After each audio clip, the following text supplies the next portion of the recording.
I watched a thing on your behest too. We're going to talk about that? In my pants? What did you say? On your behest. What? Yes. So you had obviously watched this already. Nobody hack me, please. You'd already watched this already, but What? You're going to talk watched about the Equalizer 3. That's not worth talking about. It's not worth talking about. That's what I was going to say, actually. I found the whole series, my summary of the whole series was, they're fine. Yeah.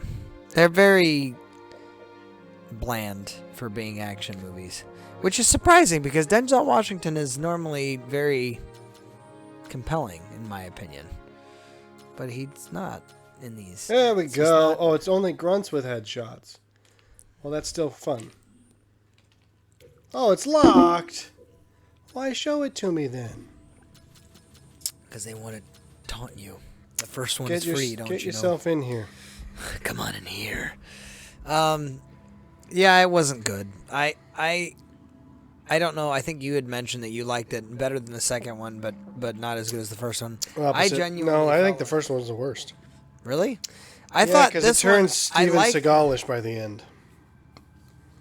How so? You're gonna have to unpack that one for me. The Home Depot fight was really dumb. Join the game. What do you mean a Home Depot fight? Well, it's obviously not the Home Depot, but it's a Home Depot stand-in. And it's like, he kills people with a drill, but not in a way you'd actually kill people with a drill, in an action hero way of killing people with a drill. That is to say, a way that wouldn't work. Yeah. So it's just like, it feels Steven Seagalish. The other films were better. I think that's giving Steven Seagal a lot of credit. No, his action movies are terrible. That's what I'm not complimenting the movie. Yeah, I don't know. Oh boy. Oh boy! What happened to the playthrough? Oh no! What? What does that mean? This is the first mission. Okay. Wait, hang on. Is it because we're on the wrong difficulty? Oh, that's you. Stop that. I didn't do anything. Oh boy. I don't want to... Okay. Is it because the skulls are on? No, there weren't any skulls on. I seem to have a recollection that different playthroughs on different difficulty levels are separate. Like they don't... If you start a gameplay on one difficulty level and you switch to another... Okay, quit. I'm not doing anything. Quit flipping it around. I'm not. Well, I mean, literally stop moving it to any degree, because that's how it... I cannot not. I'm going to have to... We played it on Heroic. Did we? I thought so. We played it on slightly harder than normal. Okay.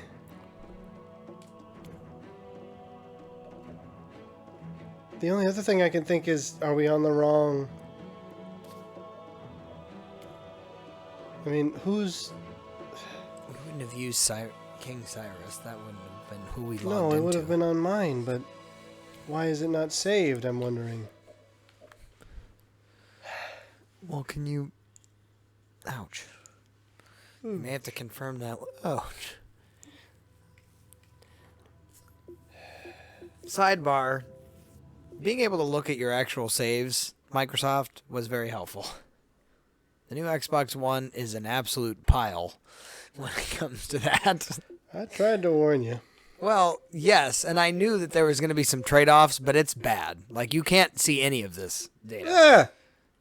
At all. Oh, yeah, it is. It's under King Cyrus. Well, no, it's under both. Saved game. It's right there. 216. Was that the last time we played it? The last time we played this a month ago. Could easily have been. So it knows where they are. Fold out brochure. Folds out. That's... Because that certainly wasn't one mission. We got at least through like 3.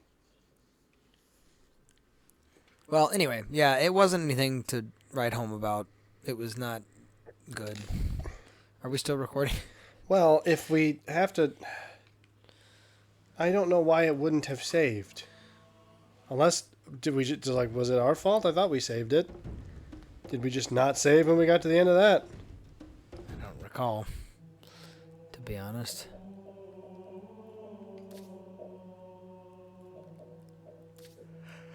Ah! What on earth? Because I went to the menu and was like, I promise they're there. I went, oh, those. Yeah, they're still there. Xbox, tear his arms off. Oh, you mean these saves? Okay, we're not on difficulty normal. Well, maybe fine. We'll play on difficulty normal if we have to. You mean this save state? That was very strange. Oh boy, you're gonna really keep us down. Well, that's whatever I can do. The worst part of being sick is when you're no longer sick, but you still got the bits in your nose. Because you've been sick, and so your nose was full of goo. Now the goo's turning into crystallized rock, but it's still in your nose. Ugh. How was your life? There's a picture of my day picking crystallized goo out of my nose. Anytime you say crystallize, I'm just... I snort crystal meth. I snort crystal meth. That's not how that went, so it's odd that you would jump there, but okay. I wanted to talk about a different movie.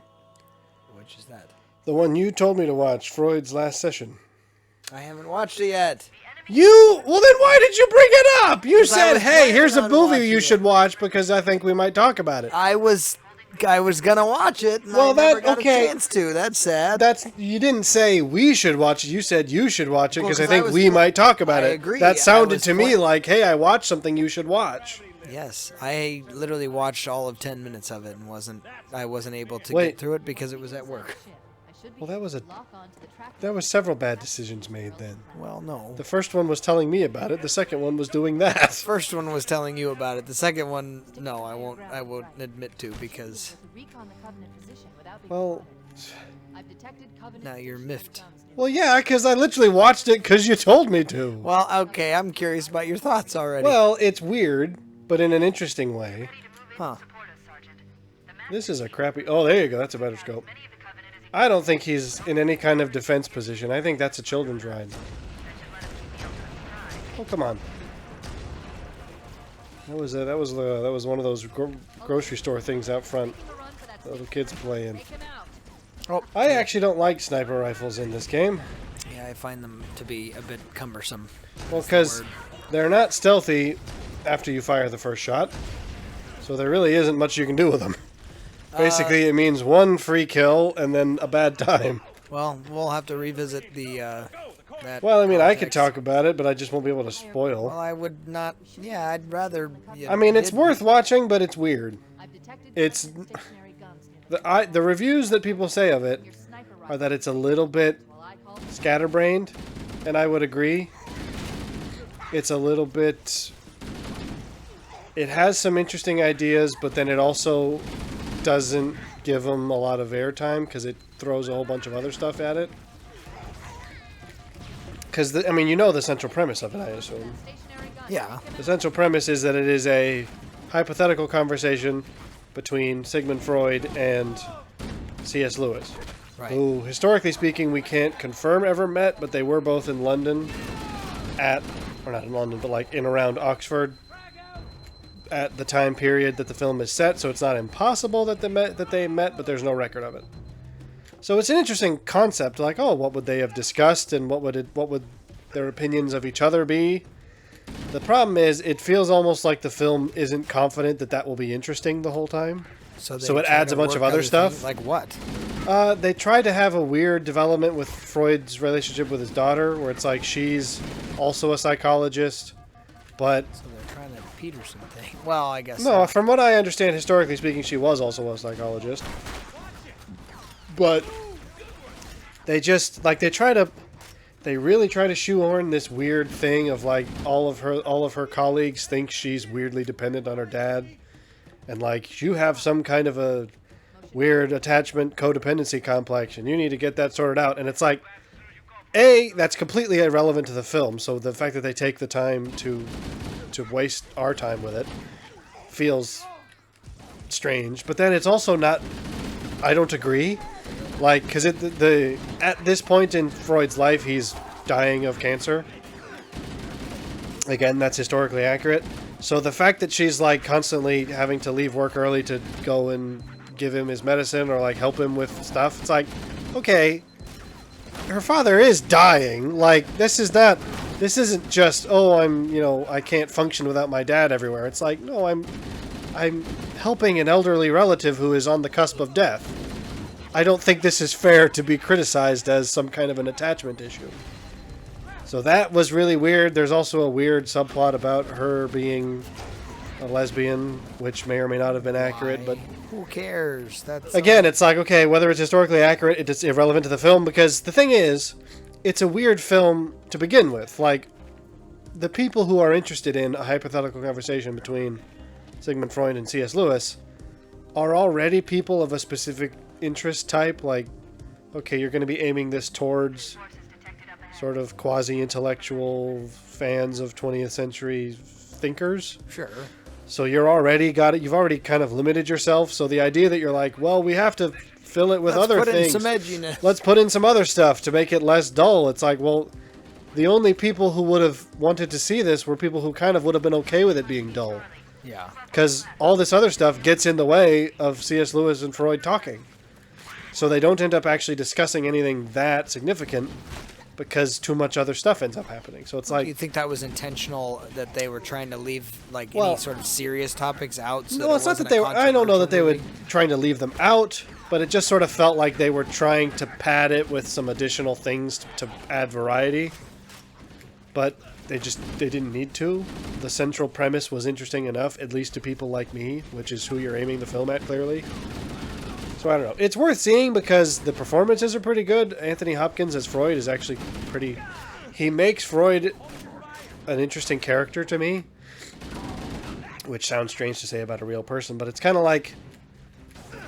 My only impression of him is that he's just kind of weird and he had a lot of strange opinions. Yeah. Whereas this makes him out to be much more... He's more humorously quirky, where he'll just kind of say stuff. Like, he just sort of says what's on his mind, and it's kind of strange, but it's... I don't know. I had always had in my mind this kind of almost the stereotypically weird psychoanalyst character. Which, I mean, I suppose there's not it's not unreasonable to think of him that way. But, like, I don't know. There's the reason we always make the joke about it always redounds to wanting to sleep with your mother. It's like, I have always imagined him as being a kind of weird person. Sure. But not in a not in an interesting weird way, more of in like your kind of creepy weird way, whereas this makes it more of a quirky weird, which is like, okay, this, whether or not he was like this makes him less creepy, awkward. more like just it makes him, it's like I could see a little bit more just like, oh, he's just sort of blunt and says what he thinks and he's just a bit brash. Yeah. But not creepy. So again, I mean, I can't attest to how accurate it is to how he was as a person. I would hope that they put some amount of effort into that, but the guy who plays Lewis, I'm familiar with him. Doesn't do bad, but I was mostly thrown off by the fact that he doesn't really look like him much. And so I don't know what to... I mean, I don't know. It feels a little bit cheap, but I also don't know much of what Lewis would have sounded like. I mean, I think there's recordings of him. I don't think I've ever actually heard them, but I don't know. So the performances are fine. It felt like it didn't trust its own premise well enough to let it carry, and it felt like it had to add stuff that only got in the way. So it's worth watching if you're like me and you're interested in hypothetical discussions between 20th century thinkers. But if that doesn't sound appealing to you, then yeah, it's probably not worth your time. Now we need to discuss... Only if there's some lesbians. Now we need to discuss why the heck you brought this up in the way you did, so that we're in this predicament. What do you mean? Well, you did not say, hey, we should watch this so that we can talk about it. You said you should watch it because I think we could talk about it, as if you were saying... Well, and I this is something I've seen and worth talking about. And I was in the middle of it, and I just hadn't come back to it because, unfortunately, my week has been that way. You mean the past 2 weeks? Well, in fact, yes. The past 2 weeks that it felt like a singular week. So perhaps the proverb about seeing if you have the building materials before you start building applies here. What? Why would you? I'm just saying you counted your chickens before they hatched. No, it appears you counted your chicken. No. You counted my chickens before they hatched. No, I hatched the chickens and then I counted them. Okay, last time I thought we were supposed to climb into All I said was you should get some chickens, and you were like, I did. How could you do this to me? Look at all these chickens I have. Oh, you said, hey, let's count some chickens. Get some chickens so we can count them. So I got some chickens and then I counted them. And now you don't have any chickens to count. So I'm going to count yours, which is what we're doing. Oh, but I can't. But if you actually want to watch it, then I can't talk about it much more seriously. Well, that's true. So let's wait. Well, yeah, but now that means this was one of the topics I thought we were going to discuss because I thought you were ready to discuss it. Well, I have a different topic. Well, I guess you're going to have to, because otherwise I'm curious whether you've seen this, because this is a complete curiosity. It's not something that I have expected you to have seen. Well, that doesn't mean I won't. That's true. Everybody knows how much and I've talked about this Everybody recently. loves Raymond. Yes, that's one of my favorite shows. No, I don't know if I'd say favorite. It's good, but I don't know. I was joking. I don't even really care for that show. I like it. It's reasonably funny. It's a weird show. I don't know that I love it. I mean, I wouldn't say I love it. It's one of those that's like, if it's on, I'll like, okay. That's gonna keep happening. So everybody knows, or I've mentioned this quite a few times. Whoa! Hello, mi boyos! I forgot how to sprint. Not on air, but on Oh, I forgot. on live. This is the halos in which you can't sprint. That's the grenade button. Oh! I found the grenades.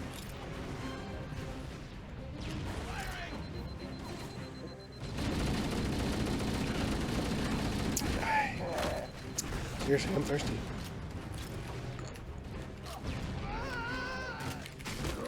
Who made that strange noise? Was that Chief or was that somebody else?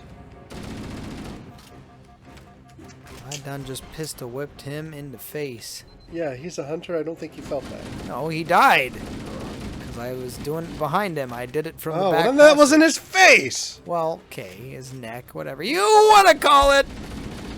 Also, they don't have faces. They're worms.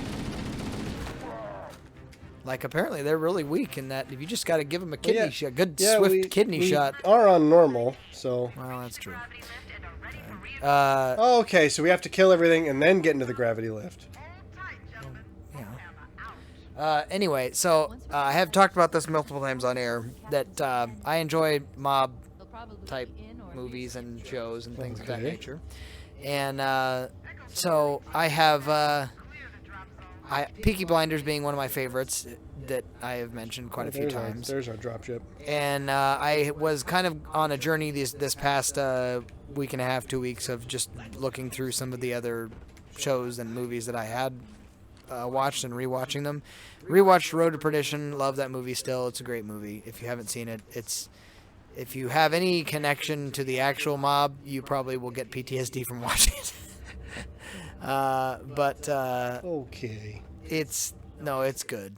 But also it's got Tom Hanks, so how can you argue that it's bad? Because it's an amazing. His portrayal of this particular enforcer is great. What I found is it is a true story, and it's not just like, oh, it's based on a true story, but loosely. It's like, no, this is a true story. So it's like Goodfellas. Like literally. The whole premise of the movie in that moving it. A enforcer turns against his own Don essentially and brings the entire family down is actually what happened in this particular family. And so which family? It was the Loonies. I've never heard of them. It was Mickey Looney or something like that. But yeah, Mickey Looney. I don't think I believe any of this. No, it's accurate. Not to be confused with Mickey Rooney. No, exactly. I've never heard of this. This is not one of the 5 families you hear talked about when you talk about the mob. Well, no, okay, that's the Italian mob, you weirdo. Well, then which mob is this? There's more than one mob. Well, usually that's the one you're referring to if you use the word mafia, which you did. No. Didn't you? I thought I heard you say it. No, I'm saying the mafia wasn't strictly a... Yes, the mafia is an Italian thing. There are other mobs. It's not called the Russian mafia. It's called the Russian mob. Well, sure. The mafia is an Italian word. Yes, of course. So but arguably mafia... You know me, I will be pedantic. Yes, but I'm saying mafia has been ascribed to all of those kinds of groups. No. Yes, it has. By incorrect people. No, by people that use that as a It's incorrect. moniker for it's become its own moniker. No, the mafia is the Italian mob only. No. I would say any person that... Any layman who doesn't know will use the word incorrectly, yes. No, because all I'm saying is there are other groups that have been directly correlated to, well, yeah, this is similar to the mafia. Similar, but that's... Okay, but you wouldn't call them the Japanese mafia, you'd call them the Yakuza, because that's what they're called. Yes. You have to use the word they have. Of course. So just because, it's like the mafia doesn't mean you can use the word, just because that's not how that works. All I'm saying is that yes, people might make that miscorrelation. I'm not sure if that's a word. People might use the word incorrectly for both groups, but that doesn't make them correct. The story was far more accurate. That's getting real fun. Well, I can't do anything about it. Sorry. You could buy us a better remote. Or you could buy us a better remote. Hey, I've got a working remote. Who says I need two? Wow. If you want to play, you gotta pay to play. No, it was a far more accurate representation than I gave it credit. I didn't realize that it was literally verbatim what happened. What mob is it then if it's the loons? I can't recall. I'd have to actually go back Irish, and look at the story. I think it is. Because that sounds Irish. But essentially what happened was his kid somehow did get killed, and so because his kid got killed, he thought that was like crossing a line and was upset that obviously his family had gotten involved, and so he then brought the entire family down. And it was like, well, okay. Get back here. But I believe it was, now that you mentioned it, I believe it was the within the Irish mob, whatever what do they you want to call themselves? it. I don't know. But that took me down a rabbit hole that I won't explain because that's a separate thing. But what I was saying was, within that this revisiting of all these movies, Game is much easier on normal. it really is. We were struggling a lot harder last time. I swear we were on a different difficulty, but whatever. This is the only one that had saves.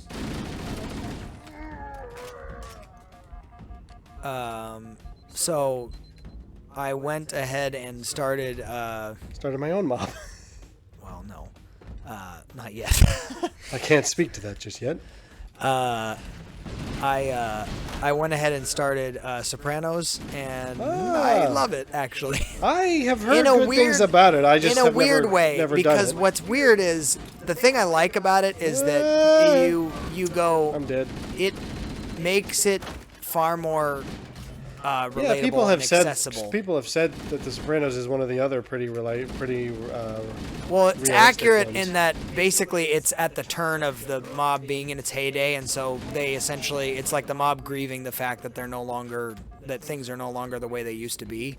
And I like it because it's definitely got elements of like, okay, yeah, this is still the mob and people are getting, whacked for no reason and things like that. But it also... people get whacked for no reason in the mob? Well, I mean... I feel like there's got to be a reason. A reason, like for instance, though, one guy was... Tony ends up whacking a guy because the fact that he recognized... Whacking that meat? Well, that's not what I said. Because the fact that he recognized that he was a guy that had, I guess, given his uncle a hard time in prison or something like that, and so he literally kills him. I'm like, okay. Because I've heard plenty of stories about, like, one of the guys whose name escapes me. You're talking about in real life or in movies? Well, no, there's a guy who plays a character in The Sopranos who was actually a mob guy in prison, and he got out and became an actor, and he played mob guys in a lot of movies because he had the experience. What's funny is they actually trope that in the actual show. So that's what I'm saying. It's they make fun of themselves almost. Well, I mean, there's a reason it was one of the big shows of its day. I just have never taken the time for it. It's worth doing, I think. I think you should watch it. It definitely comes with some tasteless things as well. I have heard that as well. But it is, for what it is, I have enjoyed it. I'm on season 2, and I don't know that I'll stick with it like the entire time. It's still good enough that I'm like, I'm going to keep watching it. Like, I'm just saying, the great thing is each episode, it's the arcs are broad enough that it doesn't require you to stick with it, if that makes sense. Like, it's not quite as with something like Peaky Blinders or whatever, that there's so much going on that it's like I have to watch every single episode because otherwise you'll miss something small. Whereas with The Sopranos, it's like, you may miss some guy getting killed, but you'll pick it up the next episode and you'll figure it out. Seems a strange way to partake of a show. Oh, okay.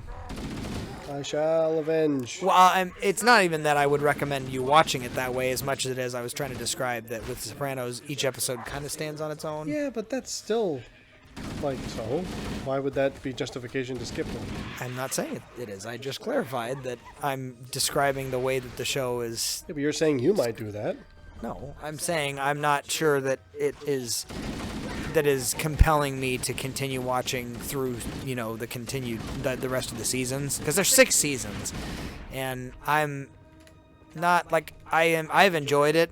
It's not been like I've not had the same reaction to it that I've had like with Peaky Blinders. Yeah, it's because Cillian Murphy's not in it. Well, I don't know who your man crush is. No, it's more that it's perfectly acceptable. Tom Hardy's mine. Well, it's not even that I would deny that Cillian Murphy is definitely up there for me, but I would say Hugh Jackman is probably more. More so. He's more like a bro. It's not a man crush. No. Is a man crush a bro, or are they different? Let's discuss this. A bro crush. Because I'd like to hang out with Hugh Jackman. He seems like a cool dude, but like, I guess Tom Hardy. That's all I do with him too. So. I hope so. I guess maybe I for some reason thought a man crush was more significant. I'm getting myself into a rabbit trail, aren't I? I think it's more than a rabbit trail. I think you're in a hole of some kind. Don't go there. I don't know. Hugh Jackman's like, hey, I'd like to, have dinner. He seems like he'd have some fun stories to tell. Take you to dinner first. Whereas Tom Hardy feels like the kind of guy. It feels like he could be a good, like an actual friend, comrade, as it were. Yes. A confidant. I have very much enjoyed it. Is all I'm saying, and I was wondering whether you had seen. I have not. I've seen clips of it, and I've certainly seen plenty of people talk about it, because it is famous for that reason. But the thing I like about it is that it's not. It's I feel like we are breezing through this now. I enjoy it because of the fact that Here's it's a question. so. Is it possible to? No, doesn't look like it's possible to change the difficulty on the fly. Not raw. Raw is not the right word, but certainly unfiltered.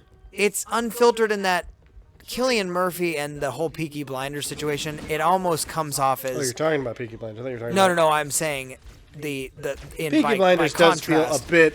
It's so dramatized. Yes, it's like okay because it's fictional. Mostly. The notion that he has the exact right words for every situation is a little bit like okay, no.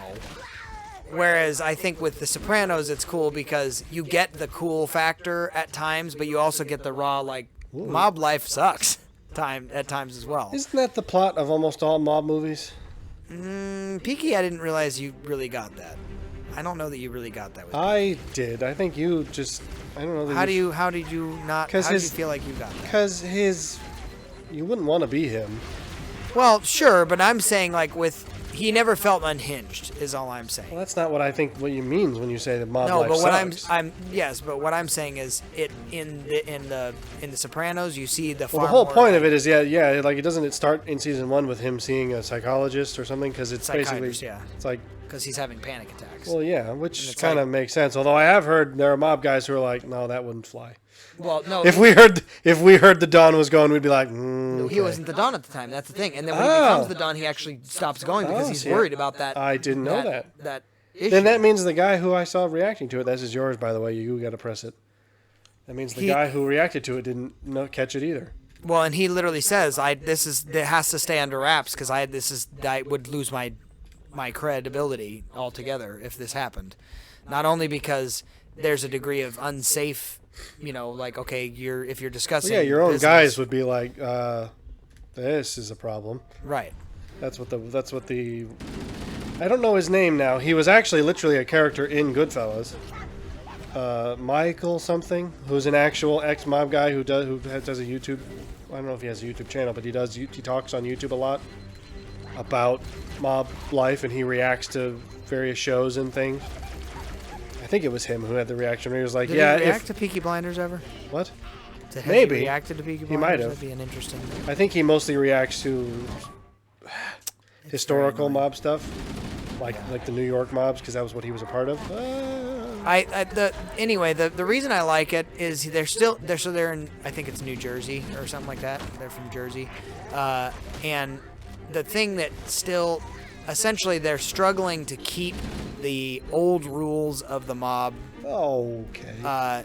In place. Like, they're going, well, all these young bucks aren't following the rules anymore, and so the mob culture is starting to break down. Well, yeah, if what we call gangsters today acted like gangsters of the olden days, we'd actually be in a better place. Right. And that's kind of what I'm getting at, is the reason I like The Sopranos in what I've watched so far is because he is struggling through, like, when he's talking with his psychiatrist, when he finally does become the Don or whatever, he goes, the frustrating thing is, he goes, I'm finding myself angry all the time, and he goes, and my life's never been better, but I'm angry and I really don't know why or at who. And, he starts unpacking that. And so you get this kind of behind the scenes of him while also getting the raw, unfiltered, like, hey, I have to do something, so... I'm getting shot and I don't know why. I enjoy it. It's good. I would recommend you check it out. But one thing now... I've heard enough about it to probably qualify as some amount of spoileriness. But one thing I think is fascinating, just as a conceptual, like the way it's written, that I find fascinating is that, and I don't know where you're at, and so I don't know if this will be a spoiler to you either. It's not that much of a spoiler, but basically the one thing I thought was, I have seen people talk about as being interestingly written, is how he struggles with his sort of anxiety and depression in the beginning. And then at some point, someone tries to take a hit on him. Yeah, and kill him. And so he fights back, and that's the catalyst for him realizing, like, no, I actually don't want to die. Yeah. It's like, in some ways, that's what kicks him out of his it's actually in the depressive spiral. It's in the first season, and it's before he actually becomes the actual Don. Well, because that's the kind of thing that's absolutely true, where it's like, I think that's exactly what would happen, is if you were, questioning that, it's like, oh man, do I want to go on living, with this whatever burden you feel like you've got, and then when the decision is no longer yours, and it's like, oh yeah, you could die right now. Yeah. Your autonomic reaction is like, no, I'm not going to die right now. Right. And so that, I think, it's a fascinating. I've seen a lot of people use that as a kind of analogy where it's like, well, once it comes, you'll fight. You'll find the strength to fight you didn't realize you had.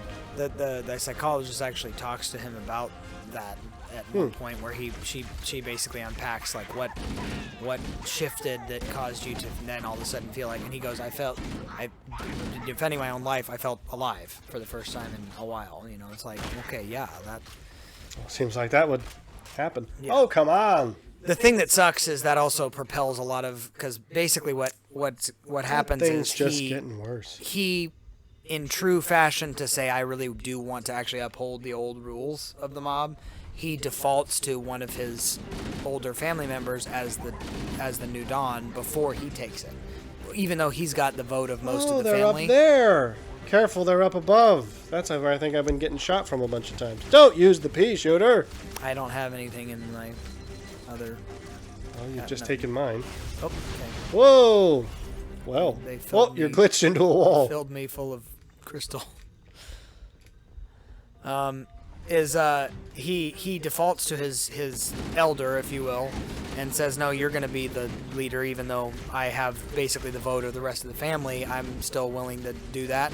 But then the thing is, because of the fact that the family is mostly still dependent on him, it becomes this kind of shadow leadership behind the scenes, and that's when it becomes a problem. And so the actual guy who was given the job essentially then puts a contract out on him, and that's when it becomes a problem, because they're family, and so that kind of drives a fairly significant wedge. But That I think seems kind of dumb. Though. no, it's interesting in that while there's the wedge there, they still interact and like they're dealing with mob business and stuff like that. So it very much feels like something that would happen where you're going, yeah, they're still. I don't. I mean, I can't say that it wouldn't happen, but I think it's just stupid. What does that mean? I'm just saying, if we ever have a mob business, just talk to me about stuff. I'm not going to call out a hit on you. I'm just going to say, hey, we got to talk. Yes, but in this particular case, what happened was the other like leaders or like leadership within the under bosses had been meeting behind the guy's back, and essentially he wasn't really in charge of the thing anymore. So yes, he did let his pride kind of. But that seems like something you talk about. I agree. You may talk about it aggressively with your fists. Well, yeah, I mean, you can lay down the law, but it feels like you're jumping from one extreme to the other. Right, I agree. Nope, kill him. Yeah, I agree. And his mom's involved, which is awkward and cumbersome. So, like he actually stops talking to his mom because of the fact that she essentially was part of contracting to hit on him, and it's like, my own mom, really? So it's interesting. Et tu, Brute? It's good. I have enjoyed it very much. I don't know that again, it's not that Tommy Shelby by comparison isn't flawed. It's just that he's flawed in a much more like still poetically cool way. Well, yeah, it's a scripted show more. Right. Whereas The Sopranos is like, oh, okay, that was jacked up. Like, I don't know that I like. It was a little bit like when you're watching. I think it was a bit freaked. Right. Like when you're watching it, you're kind of going, okay. I mean, sure. Like okay. He's kind of being a dick. Like there are times that you definitely get that vibe from him. I'm in a pea shooter fight. I'm strapped. I'm clapped. Well, I've got the claps. No, you don't. Don't die now. I'm dead. You got to live for me. Thank you. Oh. Ah. Looks like the oddball. Looks like my pants are coming off now, ladies. Hey, who's seen my bum? Where is you? Okay, how many more of you can there be? I'm stuck in here. Stuck again. Where are you, and how do I get? There's only 2 rooms in this hangar. I can't get out of wherever I'm at. Stop it! They're up above. They came from behind. Ah. Oh wow! I thought I got far enough away from that grenade, but I didn't. Stay alive for me. Stay alive. No.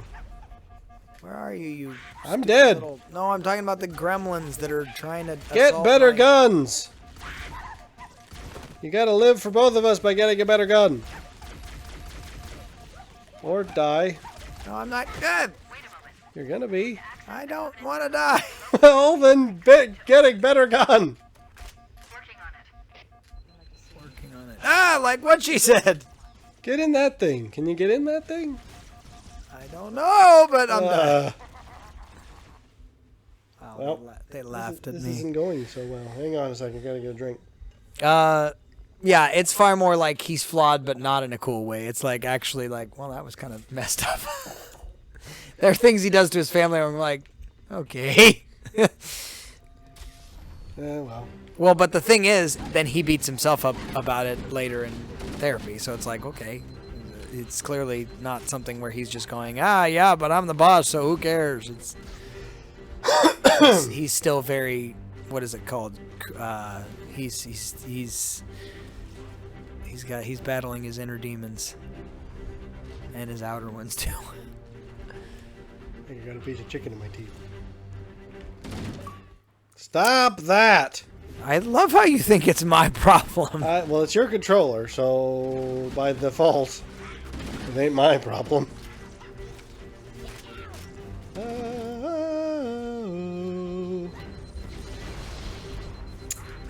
Well, anyway. I talked about something you haven't seen, and you're talked about something that I haven't seen, so that's what we do, apparently.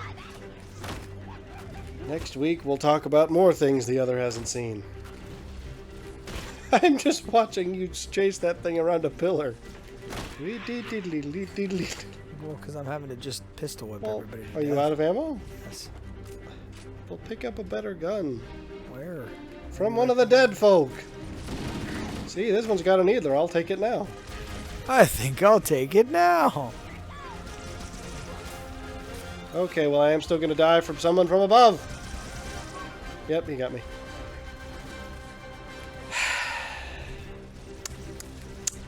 I think it's something else I've seen that you haven't.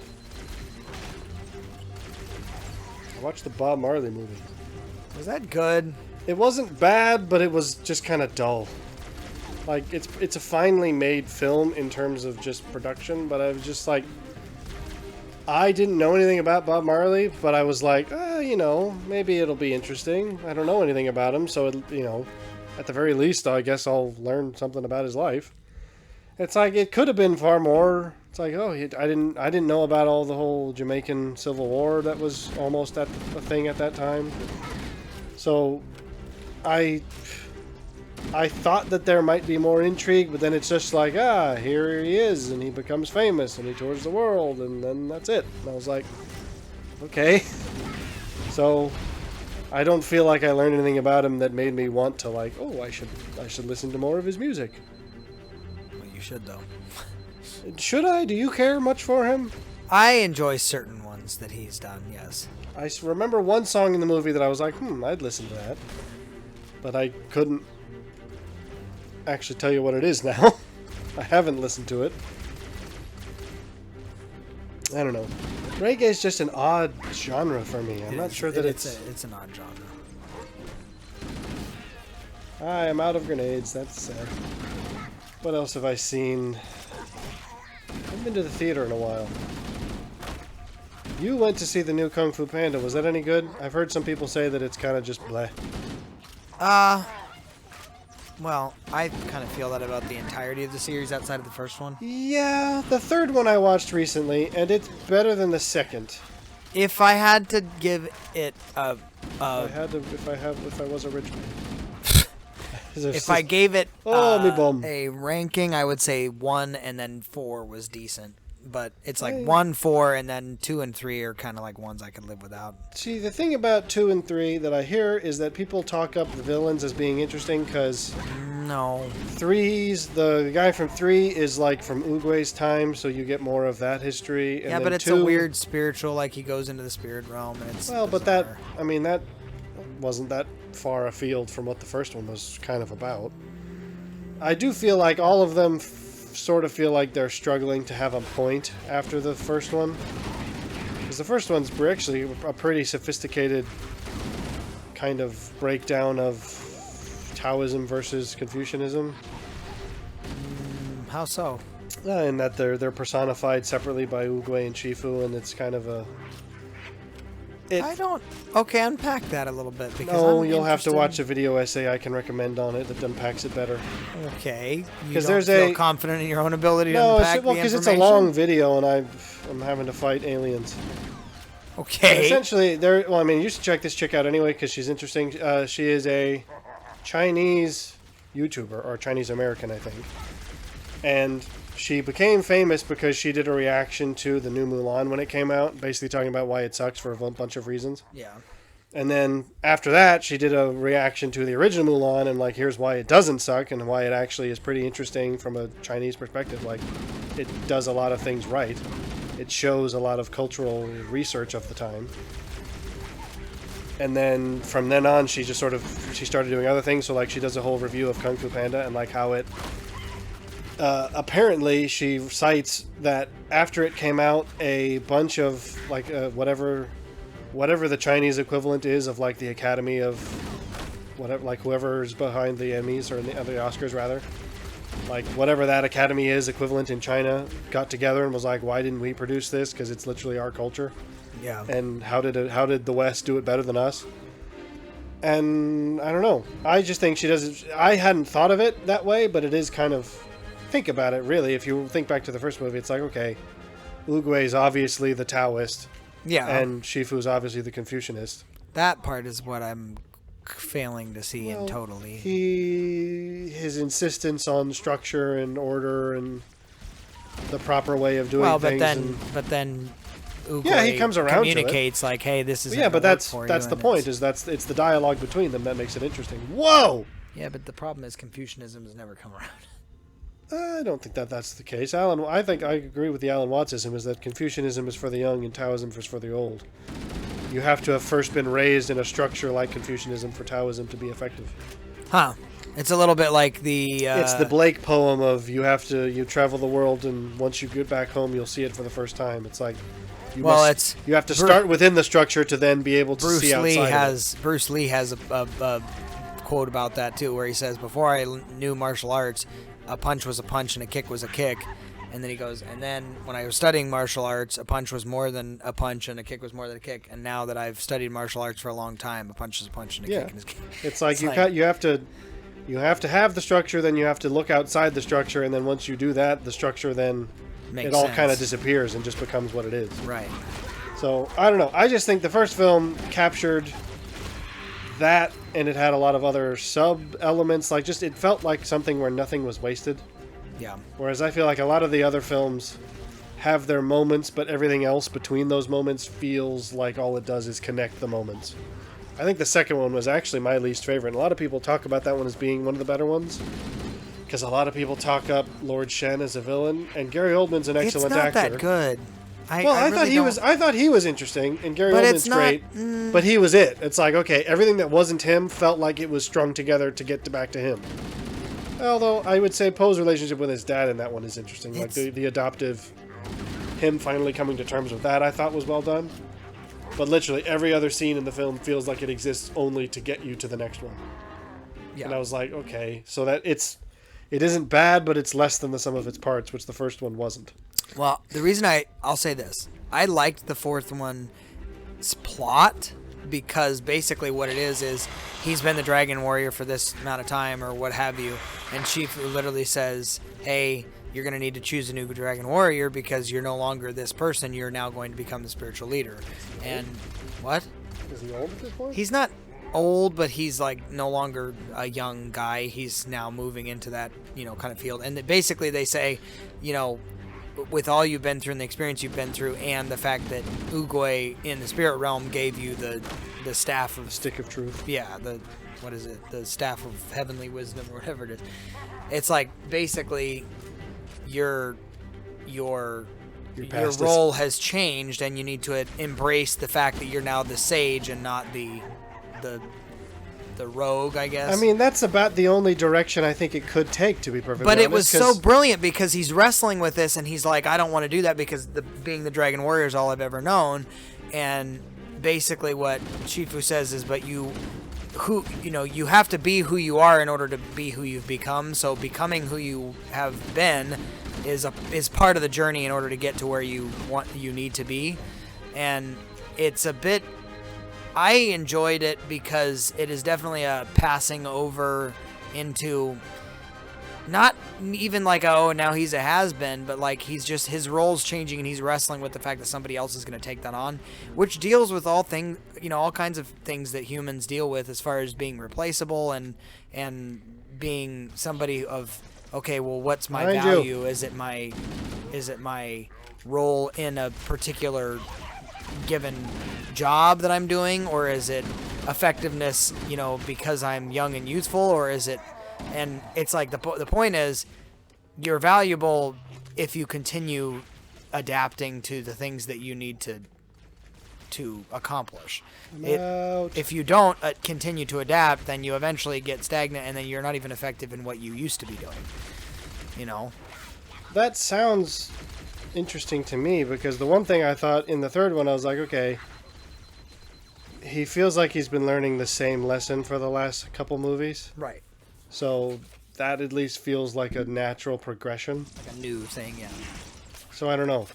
I have heard people say that it's kind of but I'm not always, I have not always agreed with the people I've heard say that. I will say this, the person who plays the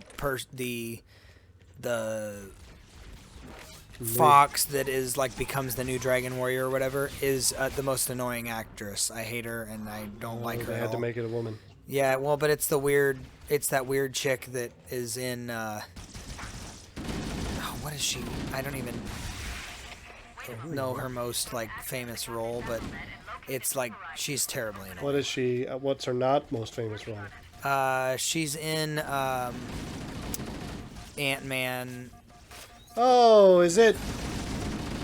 I forget her name too. Is she the elf from The Hobbit? What? No. That's the same. Oh, that's that actress is also in Ant-Man. Oh, no. I'm sorry. Oh, is it the It's not daughter in Ant-Man. Ant-Man? No. It's, gosh dang it. I'm not going to be able to remember her, I am out her of name. all. Oh, I'm not out of ammo in this. When did that happen, game? I'm looking it up real quick, because I'm going to... Well, okay. All right, fine. I'm going to have a drink of water.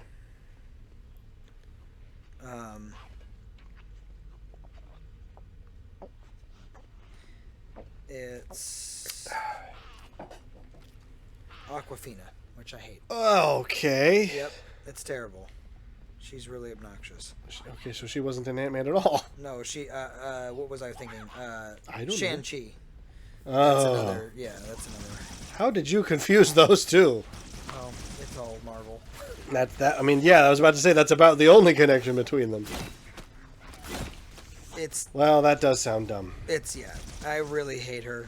Is there a good villain? Because the thing I noticed is that when I saw the trailers, I was like, oh, it's the villain who, like, combines all of the styles of the previous villains, and so that makes them the ultra villain.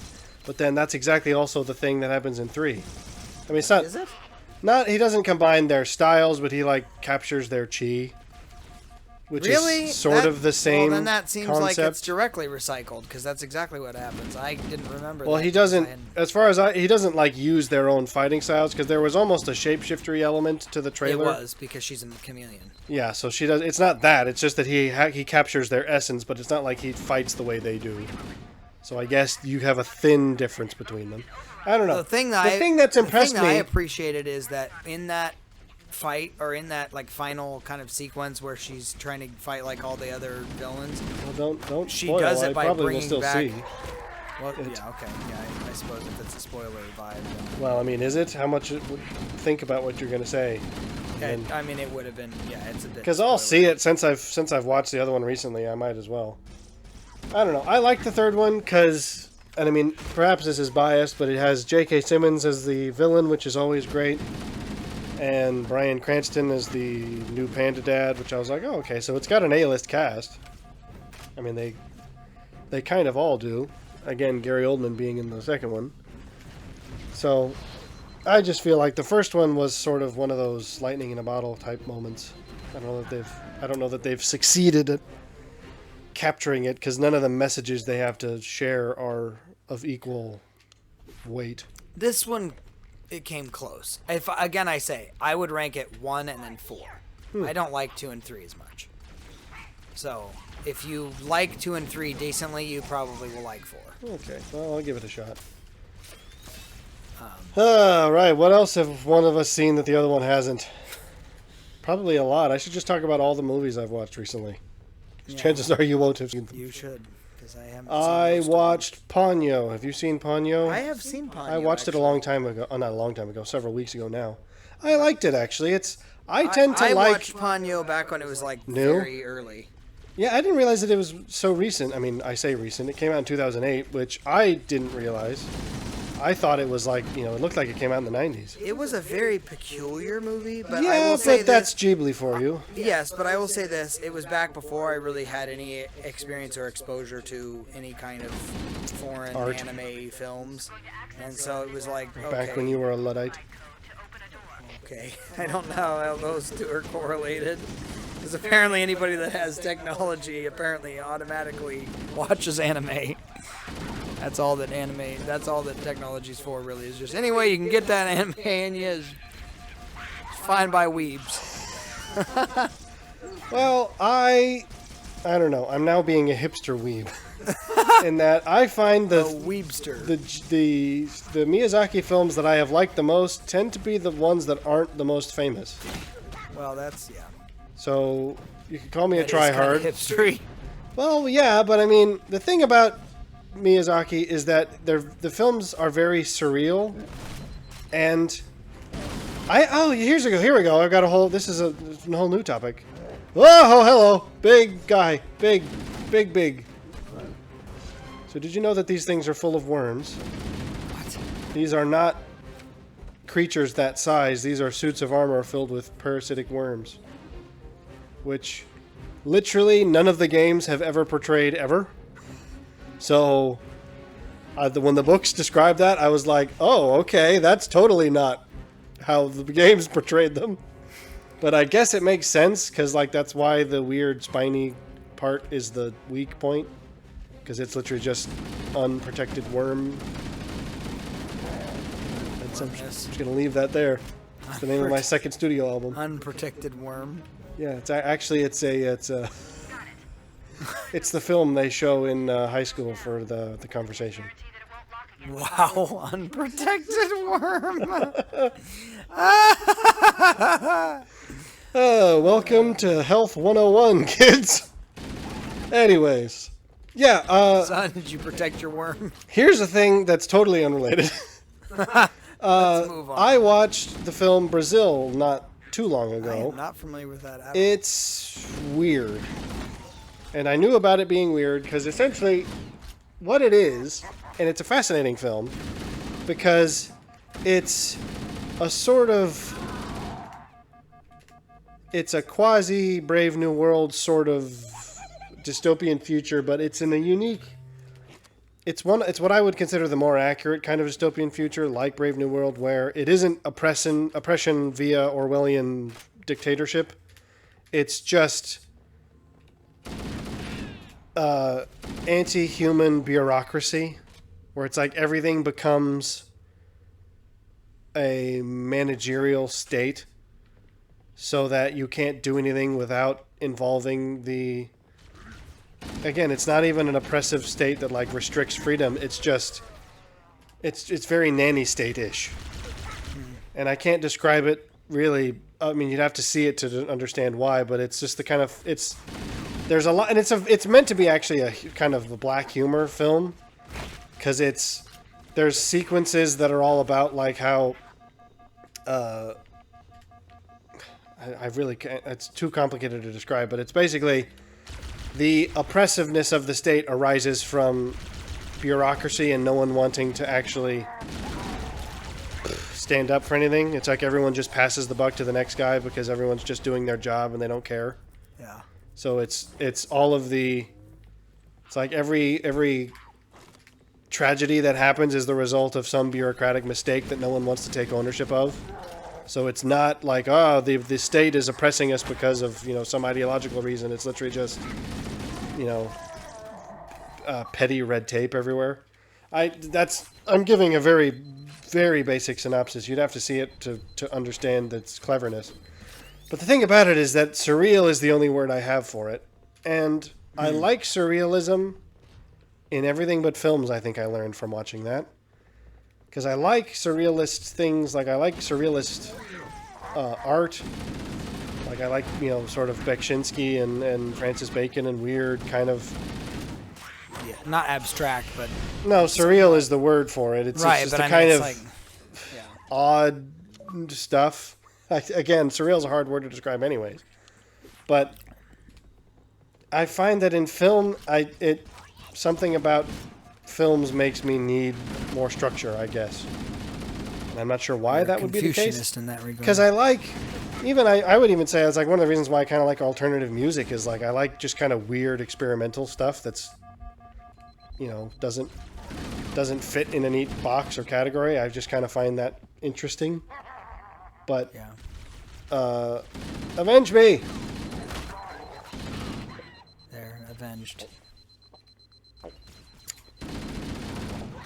But anyways, I'm not sure what, but that's what taught me this about myself. And I think I have a similar issue with some of the more famous Miyazaki films. Because I think they start sort of surreal, and then they tend to just get more surreal. And so by the end, I usually it tends to leave me behind. I think. It's like, are you at all familiar with Studio Ghibli? Other than Ponyo, apparently? No, not really. Well, that's a strange... That's... Like, Ponyo was literally my only exposure to Really? that You've never seen, studio. like, Spirited Away or Howl's Moving Castle? Nope. Princess Although Mononoke? I'm familiar with Spirited Away. What's the other one? Princess Mononoke or Kiki's Delivery Service? No. I mean, there's plenty of them. I'm just naming them now. No, I understand. I'm not, Spirited Away is about I the only like the ones that are simple. Like, I like Kiki's Delivery Service because it's literally just a regular fantasy world with a girl who can do magic. And that's the only weird thing about the universe is that this girl can do magic. That's not even about the universe. It's just weird No. about the girl. Well, no, it's not that it's... I mean, there are other people, presumably, who can do magic, but it's like the film's about her. And so it's mostly a normal world, but she just has magic power. And so it's about her learning to use that, and it's kind of just a simple coming-of-age film. And I find it... I don't know. I appreciate that level of... I like a normal world with a tinge of surreality, but if it's a super surreal... Like, I found Howl's Moving Castle was the weirdest one for me, because it just keeps getting weirder.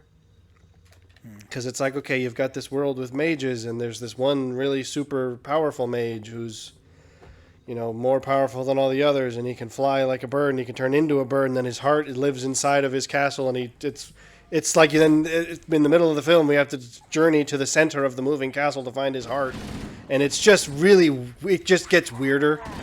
Everything that happens just is progressively stranger in a way that almost feels like an old myth, where it's like every step gets stranger than the last.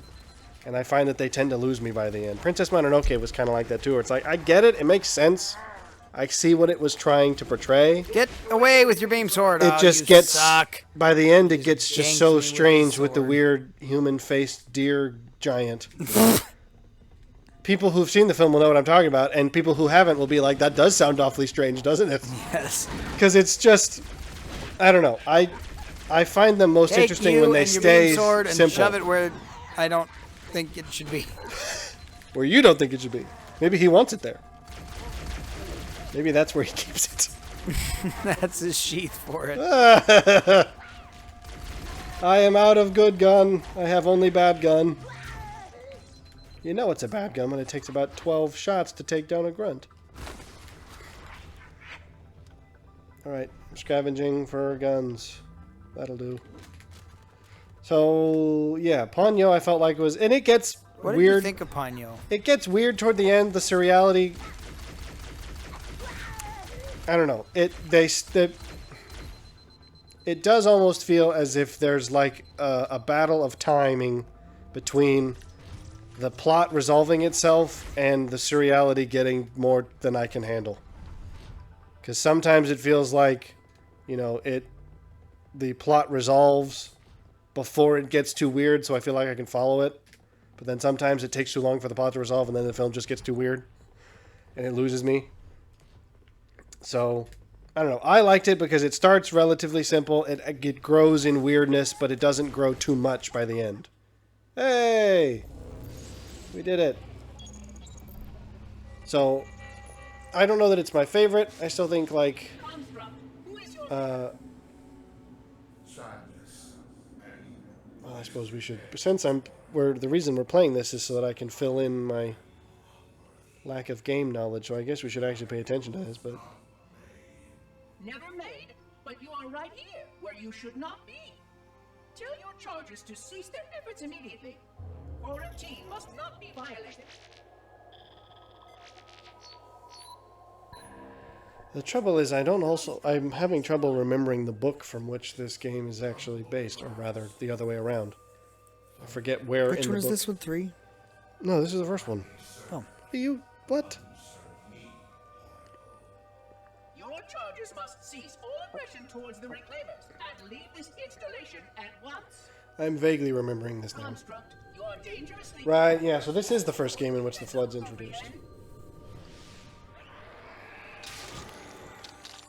You. Alright, I'm remembering now. Yeah, I liked some of the old... Like, I actually think... what's the very first one, I believe, was Nausicaa of the Valley of the Wind, which is a very kind of standard fantasy, post-apocalyptic fantasy, which is really interesting. Laputa is also pretty fun. I don't know. Which the old one is? Laputa. It's also called Castle in the Sky. I don't know. I like the old ones, or if they're not old, I like the ones that are sort of simple, like Ponyo and Kiki's Delivery Service, just because they're more. Ponyo was very biteable. As somebody who didn't have any Yeah, exposure. it's to, accessible to Right, the that's it, yeah. non-weebs. Exactly.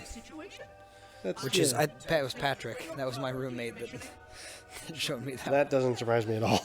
Well, yeah. I mean, Yeah, he's like a hardcore weeb though. He like does cosplay, but he it's like does stuff. no. But I'm like no. He's like one of the actual people that is on like notable. Like, here's some of the famous cosplayers that have been here this weekend, and it's like he's one of the guys because when he does characters, it's like okay, you actually look like the guy. Hey, buddy, you got a hole in your back now. I think it may need some Where are we heading? Where are you? assistance from the doctor. Where's you?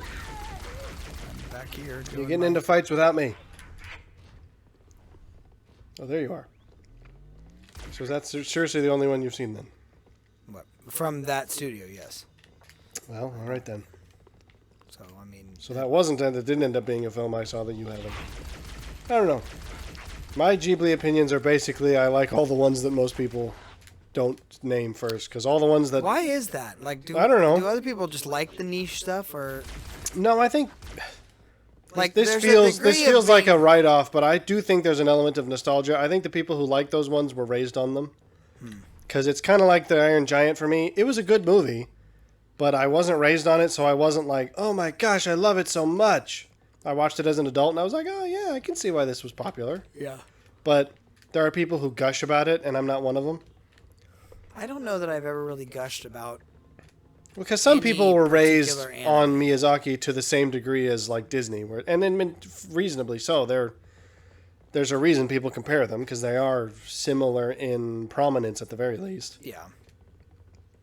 But I don't know, because just like I find Spirited Away and Princess Mononoke and Howl's Moving Castle are the most famous ones by far, and they're the ones I'm not as sold on. Not saying that they're not good. It's just I was like, I don't know. I found them.